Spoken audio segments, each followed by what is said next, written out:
Hello students, today we will calculate the probability of happening of at least one event in case of independent events. This probability is calculated by using following formula 1 minus p. 1 में से हम probability minus कर देंगे तो ये आ जाएगा आपके पास happening of none of the events. So these are the steps to calculate this probability. Firstly, we will calculate individual probability of known happening of each event.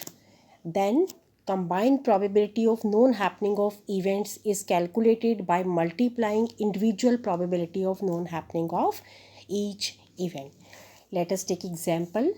A problem in accounts is given to 3 students A, B and C, whose chances of solving the problem are 1 by 2, 1 by 3 and 1 by 4.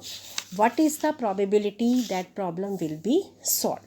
So firstly we will calculate the probability that A will solve the problem is given as 1 by 2, B will solve the problem is 1 by 3, C will solve the problem is 1 by 4. So we will calculate the probability that A will not solve the problem. 1 minus 1 by 2, that is 1 by 2 probability of solving the problem. Then B will not solve the problem. 1 minus 1 by 3, it will be 2 by 3. C will not solve the problem is 1 minus 1 by 4, it will be 3 by 4. So we will calculate the probability that none will solve the problem. So it is 1 by 2, 2 into 2 by 3 into 3 by 4. So probability that none will solve the problem is 1 by 4.